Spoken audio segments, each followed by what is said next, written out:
നമസ്കാരം. ഇറാന്റെ മിസൈൽ ആക്രമണത്തിൽ കത്തിച്ചാമ്പലായി. ഇറാന്റെ മിസൈലുകൾ പെന്റഗണിൽ തീതുപ്പി. സത്യത്തിൽ പ്രവാസ ലോകത്തെ കണ്ണീരിലാഴ്ത്തി ഇറാന്റെ മിസൈൽ ഡ്രോൺ ആക്രമണങ്ങൾ നടത്തി. ഗൾഫ് മേഖലകളിലേക്ക് വളരെ കൃത്യമായിട്ടുള്ള യുദ്ധ പ്രഖ്യാപനം നടത്തിക്കൊണ്ടുള്ള മിസൈൽ ഡ്രോൺ ആക്രമണമാണ് ഇറാൻ കഴിഞ്ഞ ദിവസം നടത്തിയത്.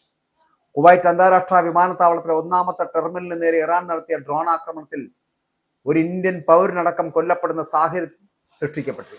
മരണപ്പെട്ടത് ഒരു ഇന്ത്യക്കാരനാണ്.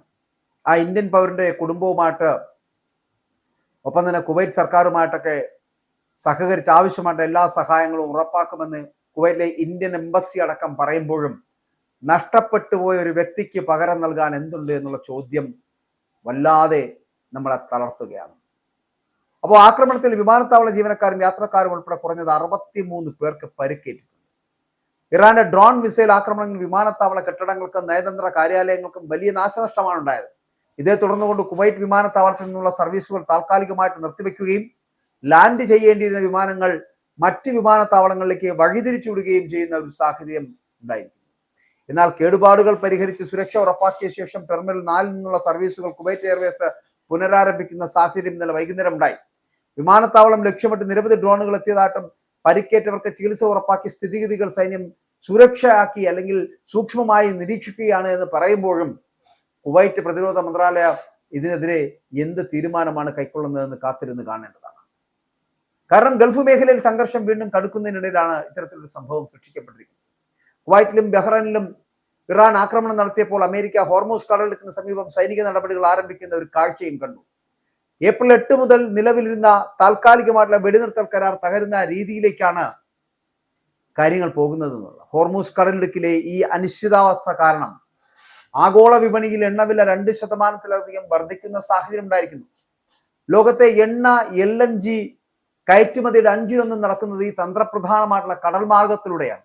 അമേരിക്കയുടെ 5ാം കപ്പൽപ്പട ആസ്ഥാനവും വ്യോമതാവളങ്ങളും ആക്രമിച്ചു എന്ന ഇറാന്റെ വാദം US സൈന്യം പൂർണ്ണമായിട്ടും തള്ളുകയാണ്. കുവൈറ്റിന് നേരെ ഇറാൻ വിക്ഷേപിച്ച 2 മിസൈലുകൾ ലക്ഷ്യത്തിലെത്തും മുൻപേ തന്നെ തകർന്നു വീഴുകയാണ് ഉണ്ടായതെന്ന് പറയപ്പെടുന്നു. ബഹ്റിന് നേരെ വന്ന 3 മിസൈലുകൾ US-ന്റെയും ബഹ്റിന്റെയും സേനകൾ ഉടൻ തന്നെ വെടിവെച്ചിട്ടു എന്ന് പറയുന്നു. അപ്പോൾ ഇറാന്റെ മറ്റ് പല മിസൈലുകളും ലക്ഷ്യം കാണാതെ പരാജയപ്പെടുകയാണ് ഉണ്ടായത്. ഇവിടെ അന്താരാഷ്ട്ര കടൽ മാർഗത്തിലൂടെ പോവുകയായിരുന്ന സാധാരണ കപ്പലുകളെ ലക്ഷ്യമാക്കി ഇറാൻ വിട്ട 3 ആക്രമണ ഡ്രോണുകളും US സൈന്യം വെടിവെച്ചിടുന്ന ഒരു കാഴ്ചയുണ്ടായെന്ന് സെൻട്രൽ കമാൻഡ് വ്യക്തമാക്കുന്നുണ്ട്. അപ്പോൾ ഇറാനിൽ നിന്ന് വന്ന മിസൈൽ ഡ്രോൺ ആക്രമണങ്ങളെ തങ്ങളുടെ പ്രതിരോധ സംവിധാനങ്ങൾ വിജയകരമായി തടഞ്ഞുവെന്ന് കുവൈറ്റ് സൈന്യം അടക്കം സ്ഥിരീകരിക്കുന്നുണ്ട്. ഇവിടെ ഇറാനിലെ സൈനിക ഗ്രൗണ്ട് കൺട്രോൾ സ്റ്റേഷനിലെ ലക്ഷ്യമിട്ടായിരുന്നു US ആക്രമണം നടത്തിയത് പോലും. തങ്ങളുടെ ആക്രമണങ്ങൾക്ക് മറുപടിയായിട്ടാണ് US സൈനിക താവളങ്ങൾക്ക് നേരെ ആക്രമണം നടത്തിയത് എന്ന ഇറാന്റെ ഔദ്യോഗിക വാർത്താ ഏജൻസിയായിട്ടുള്ള ഇർനായുടെ അവകാശവാദവും പൂർണ്ണമായിട്ടും വ്യാജമാണ് എന്ന് US സെൻട്രൽ കമാൻഡ് അറിയിക്കുകയാണ്.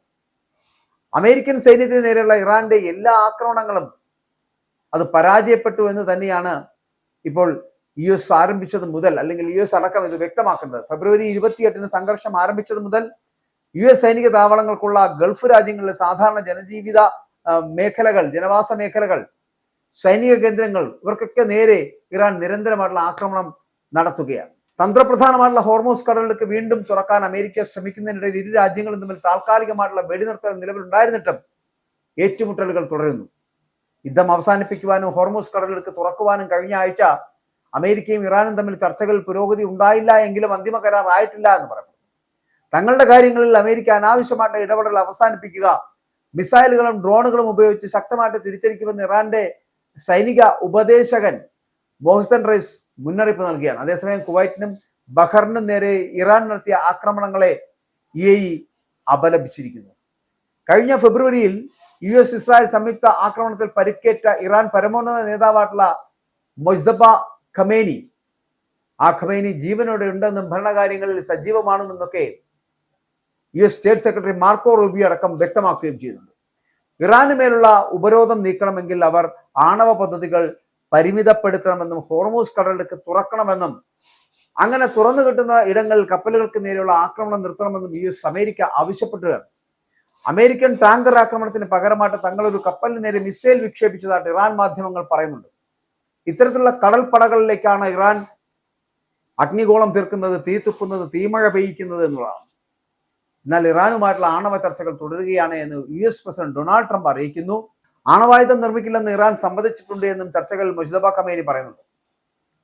ലബനനിലെ യുദ്ധം അവസാനിപ്പിക്കുവാനും ഉപരോധങ്ങൾ മാറ്റാനുമാണ് ഇറാൻ പ്രധാനമായിട്ടും ഇപ്പോൾ ആവശ്യപ്പെടുന്നത് പോലും. അപ്പോൾ ഈ യുദ്ധം ഇറാനിലും ലബനനിലും വലിയ നാശനഷ്ടങ്ങളാണ് ഉണ്ടാക്കിയത് എന്നതാണ്.